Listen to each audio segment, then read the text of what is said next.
Hello, my friends. I'm so excited you are joining me today for another Assemble This video. I have two cards to share with you today. I'll go through my process of Copic coloring, and once that's done, we'll go ahead and assemble these cards with their pretty layouts. I'm featuring the January 2022 Blooming Blessings Sentiment Kit from Unity Stamp Company. Just love this pretty floral bouquet and then all the variety of sentiments to choose from, both for spring and all year round. I've already stamped out my image using some Copic friendly ink. I usually use Gina K Amalgam or Memento ink. And I'm also using my go-to Nina 80-pound Solar White cardstock as well.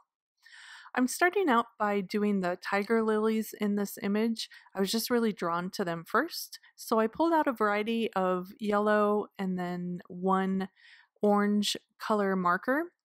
And I'm just going to be coloring the tips starting of the flowers. That way I can make those the darkest and then I can slowly pull that color into the center. I do like the idea of the center of the flower being lighter, so I'm going to keep that fairly light, maybe even keeping some of the white from the cardstock at the center, and then just really focusing on the vibrancy and the deepening of the colors along the edge of the petals towards the tip.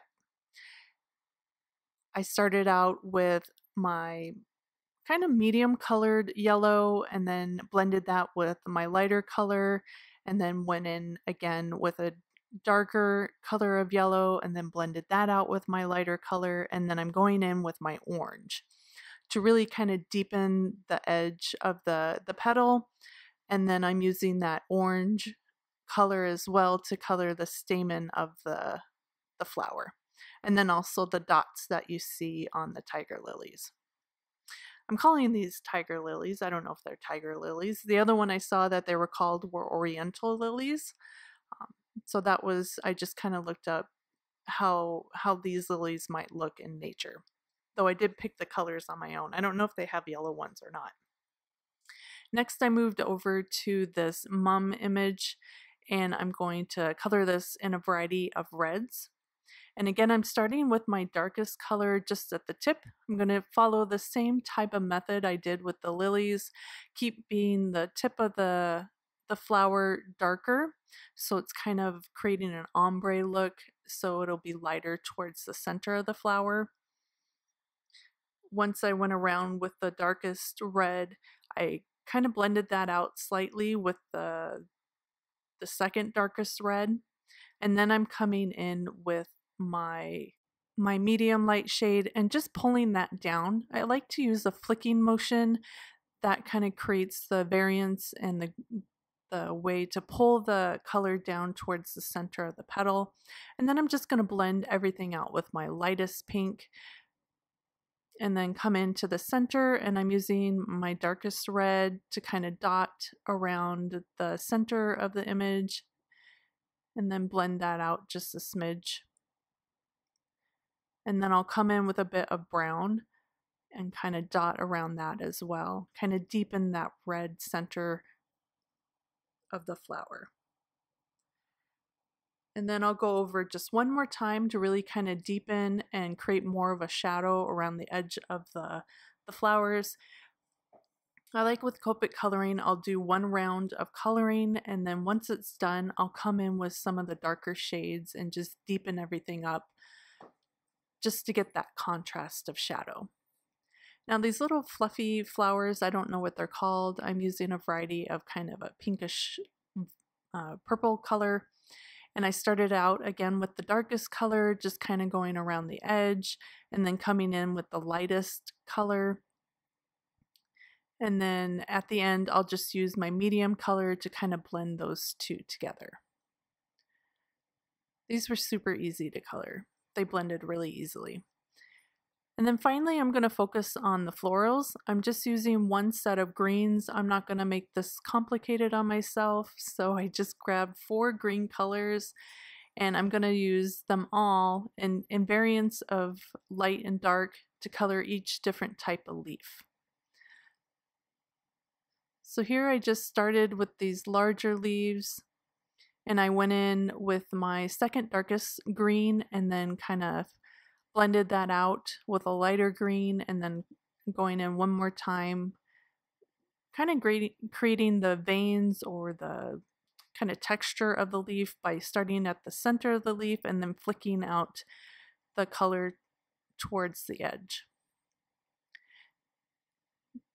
Next, I'm going to come in with my darker color of green for these leaves hiding under the lilies. And just kind of doing a two-tone effect, but keeping it fairly dark.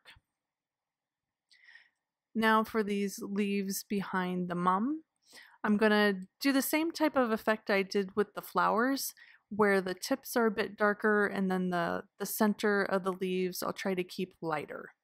So I'm focusing the dark green color on the tips, and then I'll use my medium and lighter greens to kind of pull that into the center of the image.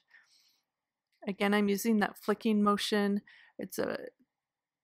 When I start the motion, it's a bit more pressure, and then I lighten as I flick. And that'll kind of create a line to pull the color into the center of the leaf. So once everything was dried, here I am going in one more time just to create a little bit more depth. I'm still using the same colors I used before, but by going over that previous dried image, it kind of builds up the color and creates more shading. And here I'm just going behind all the flowers where it might be darkest and adding some of that dark green to create a shadow so those flowers pop against the leaves. Kind of looks like they're sitting in front of them, so right below where they are sitting, we want it to be darker so you create that shading dimension. And here's the finished look. I love the rich colors. They're kind of autumnish, but still a nice transition from winter into spring. So I like the deep, rich colors that I went with for these bouquets. I just noticed the fabulous coloring job I did to the side of my hand. That's what I get for coloring with my pens uncapped. Next, I did a bit of hot foiling. I'm using some craft cardstock, and I just taped my die down over my foil, making sure that the shiny, pretty side of the foil is touching my die and the dull silver side is touching the cardstock. I ran that through my glimmer machine and then pulled that off and ran it slowly through my die cutting machine, once in the forward direction and then once in the backwards direction. And then I just love the shine that creates on the background of our card. I did save that piece. I don't know what I'll use it for, but I do keep all my scraps, and that way I can foil for later. I did a second image with just the dots, and now I'm just going to die cut down the panel for the card with the lines, and then I fussy cut out the bouquet for the card with the dots. And then for this one, I have a sentiment from In My Thoughts Girl, the happy birthday from that, and I stamped that down on the bottom panel of the card. And then I'm just gluing everything together. I glued the craft in gold panel straight down to my card front, and then I'm popping up the center panel with some foam adhesive. Just super simple layers, and actually a really simple card in the end. For the other one, I die cut it with a scallop stitch die and glued that directly down onto the card. And then I'm just going to pop up the fussy cut bouquet, kind of have it at an angle. I like that. And then I had two sentiments. I wasn't sure which one I liked, which length would fit, so I ended up going with the one that says A Special Prayer for You. And I'm just going to trim that down to the size I think will look nice on the card. And then once I did that, I'm going to notch out either side. I just make a small slice into the edge of the strip of paper and then cut from end to end. This way I can control the size of that banner notch. Sometimes I like them deeper, sometimes I like them more shallow. So I like to create my own banners. There are die cuts that can do this for you, but this way I have a bit more control. And then I just pop that up on the card front. So here are our finished cards. I just love the way the cutout flowers pop against that craft and gold foiled background. The warm and rich colors just look so comforting. And for the second card, the white panel is the perfect frame for the flowers and sentiment. You just get a peek of all that gorgeous gold foil from behind.